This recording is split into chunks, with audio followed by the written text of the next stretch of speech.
Here we go again. Oh, no, not again. You've seen it before, haven't you? Dom, how long have we been doing this? Once more unto the breach, dear friends. Again and again and again until we're both dead.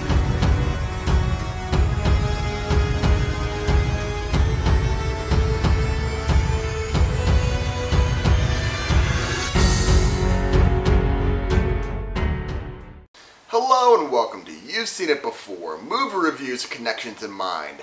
Godzilla vs. Kong is the fourth film in the Warner Brothers and Legendary Pictures MonsterVerse series, and once again stars Millie Bobby Brown and Kyle Chandler alongside Alexander Skarsgård and Rebecca Hall, but of course the human characters take back the seat when it comes to the real main stars of this film, namely Godzilla and King Kong. And this film focuses on when Godzilla, after a relative bout of peace with the human world, suddenly attacks a facility in Pensacola, Florida, and pressure comes on the world to somehow contain Godzilla. The answer seems to be King Kong, where cave paintings reveal they have an ancient rivalry. And once those two get in proximity to each other, you know some things are going to blow up, some buildings are going to come down, some monster destruction is going to happen. This video review will contain some spoilers of Godzilla vs. Kong as well as some other films. I'll be giving my spoiler-free thoughts on Godzilla vs. Kong first, and then I'll be doing my spoiler-filled discussion after that. But just so you know, there will be spoilers later on in this review. With that being said, let's get into some spoiler-free thoughts on Godzilla vs. Kong. Is this worth seeing in the theater, or is this worth breaking your quarantine after all this time to finally go back into the theater and see a movie on the big screen, or is it just worth paying for that HBO Max subscription to see it on your screen at home? I would say, however you see it is definitely good. However, I definitely recommend seeing this in a big screen because, first and foremost, just like in the last film, Godzilla King of the Monsters, this is a very much a spectacle film. And when the spectacle actually gets going, it is a lot of fun. It's fun to see Godzilla and King Kong battle it out at each other.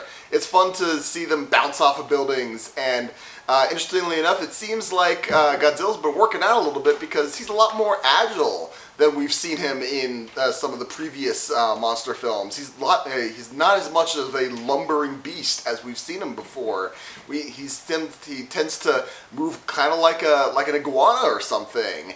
And for some, that might harken back to the maligned 1998 Godzilla film that was basically stemmed from an iguana. But that's at this stage, this movie's taking the best parts of that movie and using them for good in this. And King Kong, while there may have been some doubts when 2017's Kong Skull Island came out, that we knew that there was going to be a matchup between Godzilla vs. Kong eventually, but they kind of threw in the line that in that film that Kong was still growing, and he in fact has grown. He's about the same size as Godzilla, in fact, like 35 stories tall or something like that. So yeah, it's a big ape, and when those two get smacking down, things are going to get really exciting. And there's something, again, no spoilers, but there's another adversary in this film that is worth checking out as well if you're a fan of the Godzilla franchise, or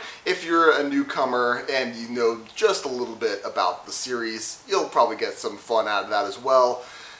However, if you are not a humongous fan of the Godzilla franchise, both the new MonsterVerse series or the older Godzilla franchise, or just kaiju films in general, you might be unprepared going into this that when the human characters come on screen, there's a lot of talking, a lot of exposition, a lot of just kind of technical jargon getting thrown around.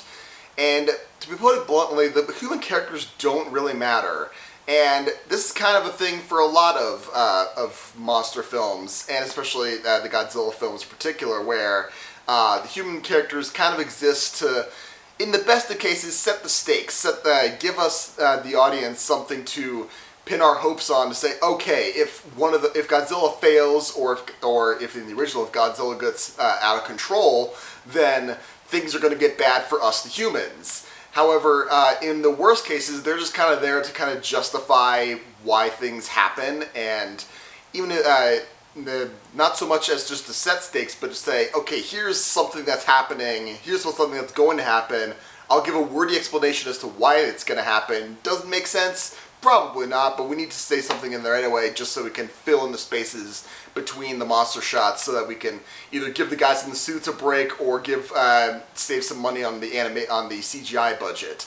So that's a truth of a lot of kaiju films, and this film is no exception. The human characters, the holdovers from the previous film, namely Kyle Chandler and Millie Bobby Brown, those are the two main characters who we see come back. Millie Bobby Brown as Maddie, she really serves no purpose in this film, and most of the other human characters also serve no purpose. The new characters, Alexander Skarsgård and Rebecca Hall, they have a little bit of chemistry together. They have the most human interaction in this film. They're the characters that you kind of latch onto and say, okay, I'm more concerned about what's going to happen with them. And they have a couple of fun little moments together, but especially Rebecca Hall's character, as she communicates, has a bond with a young native girl who was native to Skull Island, the last of the Skull Island natives, apparently. And they have a connection there, and that's a fun little dynamic to go through. But it doesn't get explored enough for me to say that it's worth watching just for them, because, like I said, in a monster movie, the human characters at best set the stakes for what is going to happen, and at worst, they're just kind of there to pad out the runtime. And those characters, most of the human characters in this film run the gamut of that. They sort of barely set the stakes for that, but mostly they're just there to pad out the runtime and just have some human characters in there, and that's about it. I wish they could have done more. They could have. There are some things, the avenues that they could have gone down that they probably could have and made it a little more interesting, but I feel like that's sort of a missed opportunity on their part. They didn't do that. And as far as the monster fights go, again, as I said, this is very much a spectacle film, and the fights are good, but I just wish we could have gotten a little bit more. And especially when the end credits of Godzilla King of the Monsters has the final shot of the cave painting overlaid with a sort of like a war chant remix of Go Go Godzilla.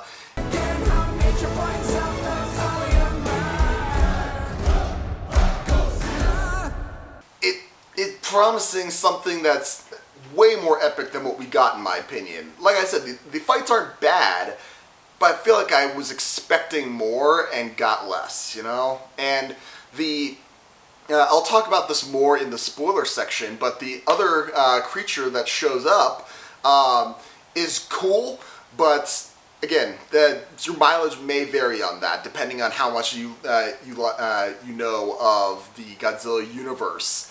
You don't necessarily have to watch the previous MonsterVerse films in order to enjoy this film. However, if you have seen the other MonsterVerse films, namely 2014's Godzilla, 2017's Kong Skull Island, and 2019's Godzilla King of the Monsters, you'll get a little bit more out of it just because of the various references they make and certain other things. But really, this film pretty much stands alone. And I will say off the bat, there is no post-credit scene, so there's not really a setup for a sequel in the post-credits. So if you go into this knowing you don't have to wait around until the end of the credits, because there's nothing after that. So that's sort of an interesting issue as well. Not so much an issue, just kind of a nitpick, I would say.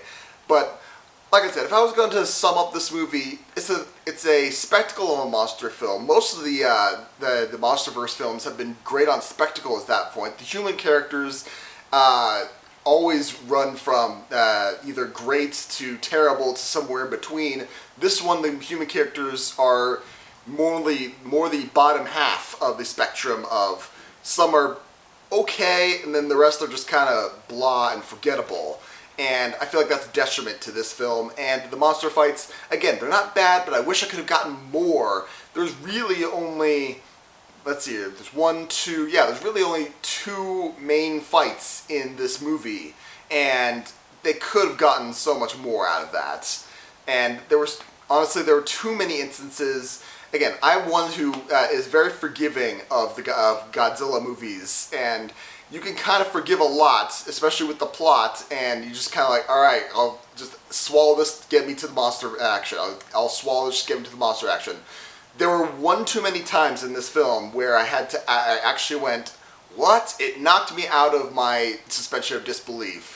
And I was able to re-engage it, but by the end, it was getting much harder to re-engage that suspension of disbelief. So if I was going to give Kong Skull Island a letter grade, I would say this is a solid B-. Not as good as, again, this is sort of a detriment. It's not necessarily this movie's fault, but the fact that this in the MonsterVerse series, coming off of such an epic thing that was Godzilla King of the Monsters, where you had Godzilla, King Ghidorah, Mothra, and Rodan, and a whole bunch of other kaiju, which we never see in this movie, this guy, Godzilla vs. Kong, which is another huge missed opportunity, it feels like this movie is a step down, and I feel like that's a unforced error on the planners behind the MonsterVerse. So those are my spoiler-free thoughts on Godzilla vs. Kong. Now let's get into some spoiler analysis as to certain plot developments and character arcs that may seem familiar to you and where you may have seen them before. Now, as I said, this film, again, not a bad film, but I wish they could have had more. And one of the things that I wish they could have expanded more on was the relationship between Rebecca Hall's character, the professor, and the little Iwi girl. And they do enough to say, hey, that's kind of, they have a bond together. They show some moments of them bonding. There's sort of like a surrogate mother-daughter sort of thing. And Alexander Skarsgård, the professor, he's sort of like trying to vie his way into being like the surrogate dad in this relationship, where he's really only interested in the professor, but the way it works is that the kid kind of has to like him too, and they have a sort of cute moment. Again, one of the real laughs that I got in this film was when the professor, the kid uses her sign language to call the professor a coward, and he kind of picks up on that, and he thinks when he's signing that she's very brave, he accidentally calls her a coward too, and it's like, okay, that got a chuckle out of me. But again, they could have explored that so much more. But one of this trope of, because the Iwi girl, again, I forget her name, but she can communicate with Kong. She has sort of she can sign to him, but they also, it seems like she also has sort of like a psychic link somehow. I don't know how exactly that works. They kind of imply that. This is not the first time in the Godzilla franchise that we've had sort of a psychic connection with one of our monsters, and indeed, the example that comes to mind is Godzilla versus Mothra Battle for Earth from 1992, I believe, where, again, this is mainly for Mothra, where the Cosmos, the 2 little mini twins or whatever, they can communicate with Mothra, and that's unique to Mothra itself. That's from all the other Mothra films. That's just the example that I know best. But and I believe other films in that era of Godzilla films have sort of characters who are a psychic connection with Godzilla himself. So yeah, the whole psychic connection with the monster is something that is not new to the Godzilla franchise. Also, I wish at the very beginning of this film, Godzilla attacks some random facility in Pensacola, that it is revealed that this facility is manufacturing parts that go into the into the construction of a Godzilla killer, basically, in effect, Mechagodzilla. And I feel like you could have at least put some more Godzilla action in that way, where you could have showed him attacking other plants owned by this company that's making Mechagodzilla. You could have at least had that.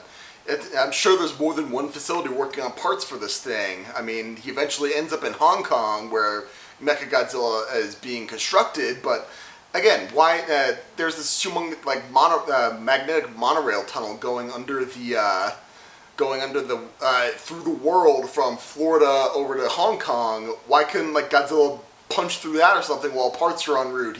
We know he can kind of burrow through the earth and the hollow earth using the tunnels. And at one point he uses his fire breath to burrow a hole into the hollow earth itself. So this thing could happen. Again, missed opportunities all around. And as far as the human characters go, the fact that Millie Bobby Brown serves really no purpose for being there in this movie, and Kyle Chandler even less so. He says maybe half a dozen lines and just kind of acts worried about his daughter, and that's it. And Millie Bobby Brown, I mean, she's kind of the go-getter. I mean, they're trying to do something with her, having a relationship with this idolizing this conspiracy theorist guy, and her friend is kind of, just there, the kid from Deadpool 2, and it seems like she was only there to bring this kid along, and this kid was along only so that he can say the name Mechagodzilla. Again, this is the bare minimum for a human character in a Godzilla movie, but again, they could have done so much more. They have the opportunity to make these characters more, and they keep cutting back to them in the lab where they're running around. The fact that Mechagodzilla is controlled by a psychic link with a guy who has a headset inside the skull of King Ghidorah's blasted off head. How did you make that not cool? It's just, that seemed baffling to me. And they keep coming back to them trying to disconnect Mechagodzilla, and somehow, and he pours soda over the computer, which somehow cut the satellite link, which doesn't stop Mechagodzilla. It's like, what did you do? I don't think they really explained that very well, so there's that going for you. But I digress. The main point that bring this whole thing up is the fact that Godzilla attacks a human facility or whatever in response to a greater threat. That reminded me of Godzilla 2000, where Godzilla destroys Japan's electrical generating facilities because he's trying to keep them out of the hands of Orga, the alien inside the spaceship that is starting to wake up and feeds on energy sources.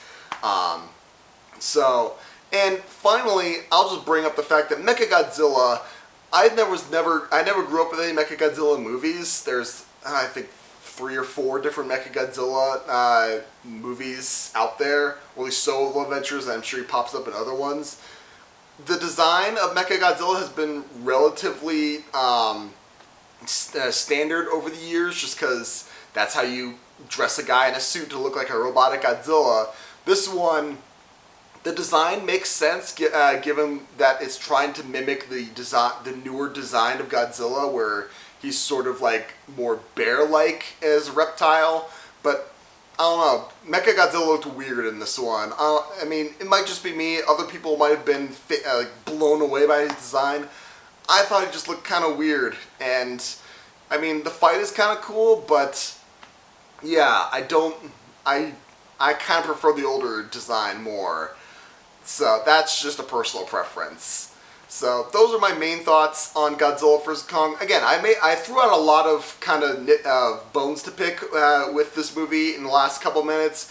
I'm not saying this is a bad film or something that you shouldn't see. Like I said, this is not the movie's fault that it came after Godzilla, King of the Monsters, with all those iconic monsters. And it feels like a step down in my opinion. It's still a worthwhile movie to watch, and I definitely recommend you check it out however you can. I just think that it could have been better. That's my main point. But what did you think of Godzilla vs. Kong? Did you like it? Did you not like it? Did I miss something in my analysis? I probably missed something. Let me know in the comments down below. Thank you so much for watching. I appreciate whatever audience I can get. Be sure to look for my other reviews. I'll be doing a series review of Falcon and the Winter Soldier once that wraps up. My next movie review is scheduled to be for Mortal Kombat, which currently is scheduled for, I believe, April 23rd. We'll see if they do another date change in between then. I might have another review of a older movie related to that in between now and then. We'll see how that works. But in the meantime, yeah, if you liked this video or any other video on my channel, please give me a like, share, and especially subscribe. I'd very much appreciate it. Again, thank you so much for watching, but just remember, there is nothing new under the sun, and yes, you have seen it before.